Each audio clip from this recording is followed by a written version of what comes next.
Olá, o que é uma criança? Parece uma pergunta simples, né? A gente logo pensa em inocência, brincadeira, proteção. Mas e se toda essa ideia de infância fosse, na verdade, uma invenção bem recente? Hoje, vamos desmontar esse conceito que parece tão óbvio e descobrir uma história fascinante que vai mudar o jeito como a gente enxerga as crianças. Pensem bem, parquinhos, roupas coloridas, escolas separadas por idade, a noção de que criança não deve trabalhar, sabe? Tudo isso forma a imagem que a gente tem do que é a infância. É uma fase de proteção, de aprendizado, totalmente separada da vida adulta. Essa visão parece tão certa, tão fundamental, que é quase impossível imaginar um mundo onde isso não existisse. Pois é exatamente essa a ideia que a gente vai explorar aqui. É de que a infância não é uma verdade biológica, universal, mas sim uma construção da sociedade.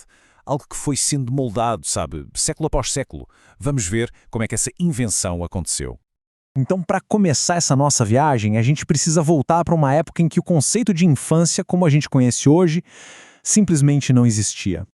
O historiador Filipe Ariès foi um dos primeiros a investigar isso a fundo. Ele foi procurar diários, cartas, qualquer coisa escrita por crianças medievais. E não achou. Então ele olhou para o que tinha, a arte, os registros, e a conclusão foi, bem, chocante. Simplesmente não parecia existir um espaço especial, um lugar emocional ou social separado para a infância naquele mundo. E a prova mais clara disso está na arte da Idade Média. É só olhar para as pinturas da época. As crianças são desenhadas como adultos em miniatura. Elas têm rostos sérios, usam as mesmas roupas pesadas dos mais velhos e estão ali, no meio das tavernas, nos campos de trabalho, totalmente mergulhadas na vida adulta. A única diferença era o tamanho e a força, não a natureza delas. E olha, existia um motivo bem brutal para isso. A mortalidade infantil era altíssima. Com tantas crianças morrendo logo nos primeiros anos, o apego emocional era diferente. A infância era vista menos como uma fase para ser protegida e cultivada e mais como uma passagem perigosa e incerta para a vida adulta. Então o que foi que mudou? Aconteceu uma verdadeira revolução intelectual, liderada pela sociologia da infância, que virou essa perspectiva de cabeça para baixo. Vamos entender como isso se desenvolveu. E aqui dá para ver bem essa virada de chave. De um lado, a visão antiga. A criança é como uma caixinha vazia, passiva, que a sociedade vai preenchendo com regras. Do outro, a nova visão da sociologia da infância. A criança é um agente ativo. Ela não é só moldada pela sociedade, ela ajuda a construir e a reconstruir a própria sociedade. Essa citação do William Corsaro, um sociólogo super importante nessa área, resume perfeitamente essa nova ideia. As crianças criam as suas próprias culturas entre elas, com as suas regras, as suas brincadeiras, os seus valores, e ao fazer isso, elas também influenciam o mundo dos adultos. E o conceito-chave para entender isso é a tal da reprodução interpretativa. É reprodução porque, sim, as crianças aprendem e reproduzem o mundo adulto, mas o segredo está na palavra interpretativa. Elas não são só gravadores. Elas interpretam, negociam, adaptam e até mesmo desafiam as regras, criando as suas próprias culturas e, nesse processo, mudando a cultura de todo mundo. Mas claro, essa nova forma de pensar não ficou só nos livros, na academia. Ela teve consequências muito reais e acabou virando um movimento global para colocar os direitos da criança na lei. Essa linha do tempo mostra direitinho como uma ideia filosófica se transformou em lei de verdade. Tudo começa com um movimento global, lá na ONU. Depois, aqui no Brasil, o momento da redemocratização abre uma janela para que essa ideia seja abraçada pela nova Constituição. E o ponto alto é o Estatuto da Criança e do Adolescente, o famoso ECA, que transformou essa visão em direitos concretos, criando uma das legislações mais avançadas do mundo no assunto. E a mudança que o ECA trouxe foi, uau, radical. Antes dele, a criança era vista legalmente como, propriedade da família ou um menor, um problema do Estado. Depois do ECA, não. Ela passa a ser um sujeito de direitos. Uma cidadã completa, com direito à proteção não só da família, mas de toda a sociedade. Foi uma verdadeira revolução jurídica. Ok, com esses novos direitos garantidos na lei, a grande pergunta era, e agora? Como é que a gente bota isso para funcionar na prática?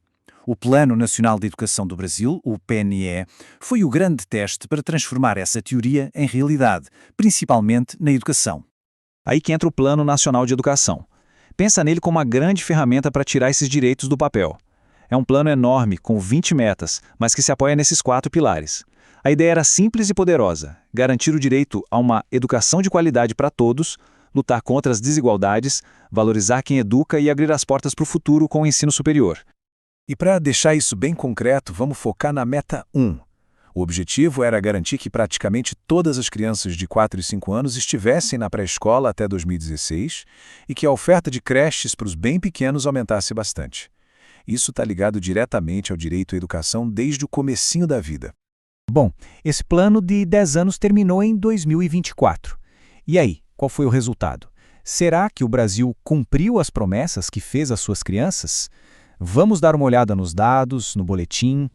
Vamos começar com a parte boa. No que diz respeito ao acesso à escola, o resultado foi ótimo.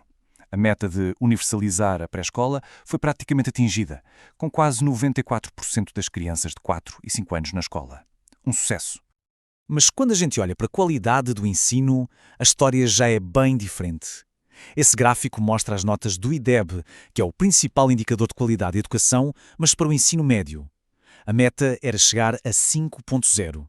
O resultado, 4.4. Essa diferença, esse buraco, revela o maior desafio do Brasil.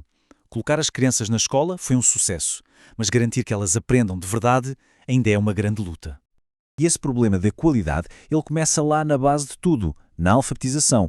Esses dados são do 3º ano, a idade em que uma criança já deveria estar lendo e escrevendo bem, e o resultado é, bem, preocupante. Mais da metade, 55% dos alunos, não têm o nível de leitura que deveriam ter. Isso mostra que o problema não é só o acesso, mas o que acontece dentro da sala de aula. Mas, espera aí, será que a infância se resume a isso? A metas, a dados, a notas de testes? A própria lei e a sociologia nos lembram que existe algo ainda mais fundamental.